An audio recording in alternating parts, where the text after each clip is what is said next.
नमः संस्कृताय विद्यार्थियों, मैं पूर्णिमा शर्मा कक्षा अष्टम की संस्कृत ट्यूशन पुस्तक से अष्टमा पाठा ग्राम्य जीवनम का अभ्यास कार्य लेकर प्रस्तुत हुई हूँ। इससे पहले की वीडियो में आपको इस पाठ का अर्थ बता दिया गया है। तो प्रारंभ करते हैं इस पाठ के अभ्यास कार्य। तो सबसे पहले पाठ के शब्दार्थ देख लेते हैं। कृषिवलाः किसान क्षेत्रेषु खेतों में वारिणा जल से कुल्या नहर कर्षन्ति जोतते हैं, वपन्ति बोते हैं, परितः चारों ओर प्रयच्छन्ता प्रदान करते हुए शस्य श्यामला फसलों से हरित यानी हरे भरे, कूजन्ति पूजते हैं, जो पक्षियों की बोलने की आवाज़ होती है उसे कूंजन कहते हैं। तो यहाँ पे लिखा है कूजन्ति मतलब कूजते हैं। संभूये एक होकर, सौविध्यम सुविधा, सुकरम सरल या आसान, राजते सुशोभित होती है, तत्रत्यम वहाँ का। अभ्यास कार्य है इसका।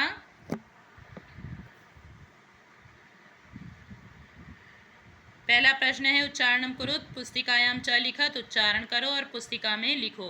सुव्यवस्थितम साहाय्येन अल्पव्ययसाध्यम निःस्वार्थमेव जीवन रक्षणार्थम सौविध्यम।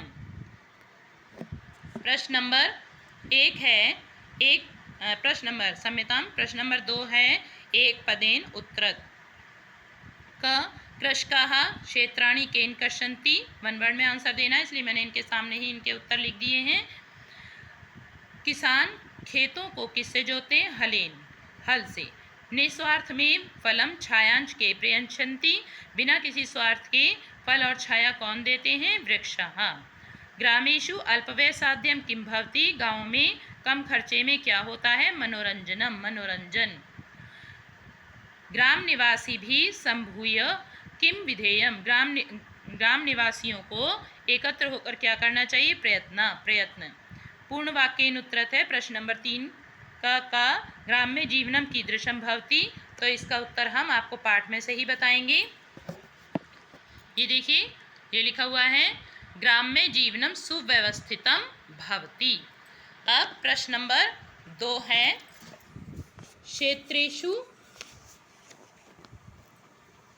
क्षेत्रेषु जनाः कदा कार्यं कुर्वन्ति, खेतों में लोग कब काम करते हैं? तो इसे प्रश्न से शुरू करेंगे। क्षेत्रेषु जनाः, और आंसर देखिए ये लिखा हुआ है प्रातः काला सायं यावत। यहाँ तक लिखकर फिर इसे प्रश्न से पूर्ण कर देंगे। यावत के बाद क्या लिखेंगे? कार्यं कुर्वन्ति। प्रश्न नंबर 3 है प्राचीन काले ग्रामेषु केषां सौविध्यम नासीत्, प्राचीन काल में गाँव में कैसी सुविधा नहीं थी? तो इसे प्रश्न से शुरू करेंगे। पहले प्राचीन काले ग्रामेषु। अब ये भी आपके पाठ में ही इसका आंसर दिया हुआ है, तो यहाँ पर देखते हैं शिक्षालय। क्या लिखा हुआ है? शिक्षालय चिकित्सालयादीनाम। फिर इसके बाद में आप यहाँ से लिख देंगे, इस आंसर को पूरा कर देंगे, सौविध्यम नासीत। अगला प्रश्न है ग्राम्य जीवनम सुकरम कदा भविष्यति, गाँव का जीवन आसान कब होगा? आंसर है, देखिए यहाँ लिख दिया है मैंने इसका आंसर, यदा ग्रामेषु सकलानि साधनानि उपलब्धानि भवेयु तदा ग्राम्य जीवनम सुकरम भविष्यति। ये आंसर है आपका तीसरे का घ। अब प्रश्न नंबर 4 है मंजुषाता क्रियापदानि चित्वा वाक्यानि पूरयत। मंजुषा से यहाँ पर क्रियापदों को चुनकर आपको ये वाक्य पूरे करने अर्थात रिक्त स्थान भरने हैं। ग्राम्य जीवनम सुव्यवस्थितम, क्या भरेंगे इसमें? क्रियापद भवति होता है, यह भी आपने प्रश्नोत्तर में भी पढ़ा है। गांव का जीवन सुव्यवस्थित होता है तो भवति भर देंगे। यहाँ पे मैंने नंबर भी डाल दिए इनके अनुसार।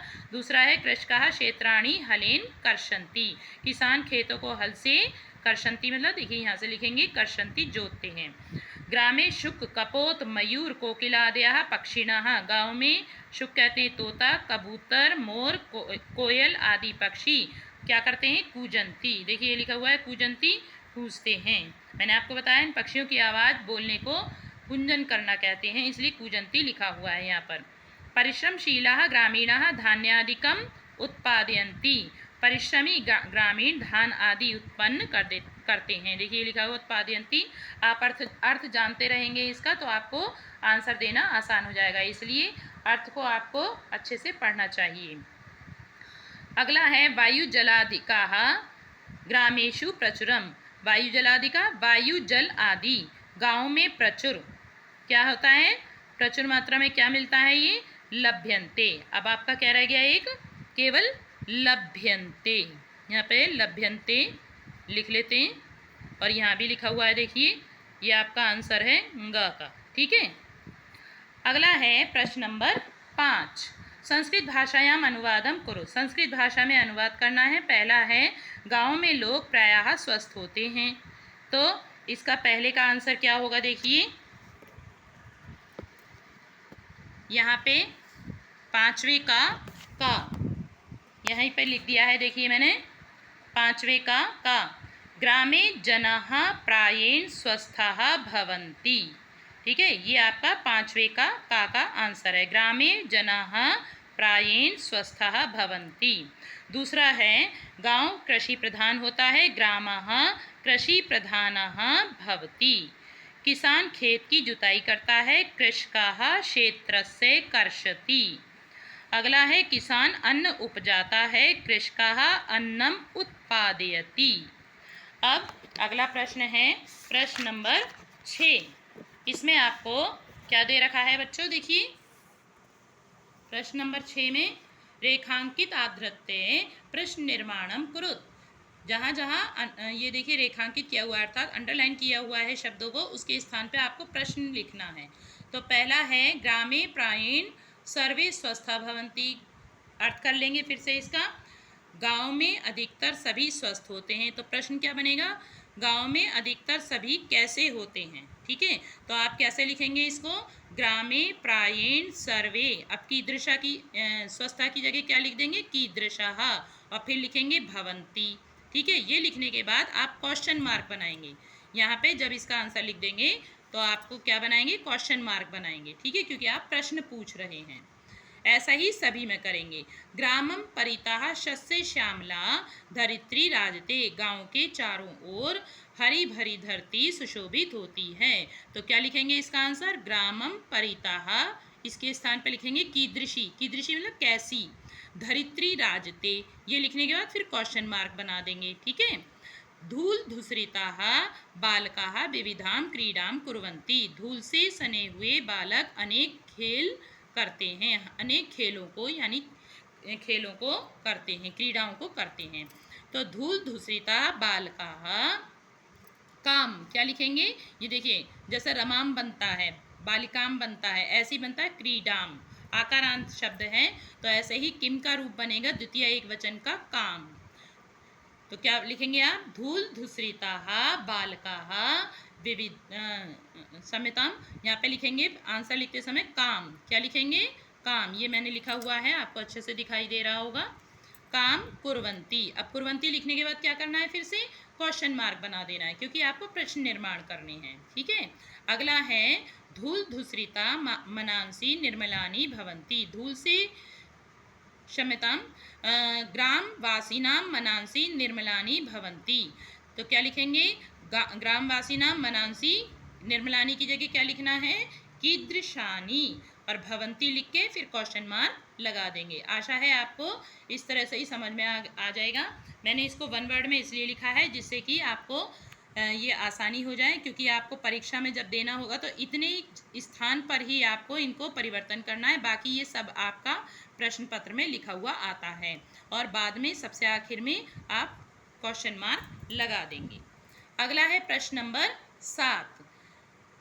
शुद्ध कथनस्य समक्षम आम, अशुद्ध कथनस्य समक्षम न इति लिखत। जो सही कथन है उसके सामने आम और जो गलत कथन है उसके सामने ना लिखें। फिर से इसमें अर्थ करके आप इसको आसानी से लिख सकते हो। ग्राम पथिका नाम गोपाला नाम संगीतेन हृदय प्रसन्नम भवति। गाँव के पथिकों यानी राहगीरों और गोपालों ग्वालों के संगीत से हृदय प्रसन्न होता है। अगर होता है तो आम लिखेंगे तो प्रसन्न होता है, या आपने पीछे भी पढ़ा है तो लिखेंगे आम। आम यानी कि हाँ। वैज्ञानिक उपकरणानां साहाय्येन कृषि व्यापारा हानिकराः संजाता। वैज्ञानिक उपकरणों की सहायता से खेती का व्यापार हानिकारक हो गया है, नहीं बल्कि वैज्ञानिक उपकरण प्रयोग करते हैं तो और भी खेती अच्छे से होने लगी है, लाभकारी हो गई। तो ना लिखेंगे। ग्राम्य जीवनम यानी कि ये कथन गलत है, तो ना लिख देंगे। ग्राम्य जीवनम सदाचार संपन्नम धार्मिकम च भवति। गांव का जीवन सदाचार संपन्न और धार्मिक होता है। हाँ, ये बात सही है, तो आम लिखेंगे। विकासाय ग्रामवासी भी संभूये प्रयत्न न विधेया। विकास के लिए ग्राम निवासियों के द्वारा एकत्र होकर प्रयत्न नहीं करना चाहिए, तो ये बात गलत है। प्रयत्न करना चाहिए, तभी तो गांव का विकास होगा। तो इसका मतलब ये बात गलत है, तो यहाँ पे ना लिखेंगे। अब आपके पाठ में अंत में देखिए एक सूक्ति दी हुई है, आलस्यम ही मनुष्याणाम शरीरस्थो महान रिपु। ही का मतलब होता है क्योंकि। आलस मनुष्याणाम मनुष्यों के, बहुत सारे मनुष्य की बात हो रही है, मनुष्यों के शरीर में रहने वाला, स्थो मतलब रहने वाला, महान मतलब बहुत बड़ा, रिपु मतलब शत्रु है। तो इसका अर्थ देखिए मैंने यहाँ भी लिख दिया है सूक्ति का अर्थ, क्योंकि आलस मनुष्यों के शरीर में, क्योंकि आलस मनुष्यों के शरीरों में रहने वाला बहुत बड़ा शत्रु है। देखिए शरीर जो है आपका, बहुत सारे मनुष्य हैं तो बहुत सारे शरीरों की बात हुई है, ठीक है। तो क्योंकि आलस मनुष्यों के शरीरों में रहने वाला बहुत बड़ा शत्रु है, ठीक है। ये आपको दिखाई दे रहा होगा।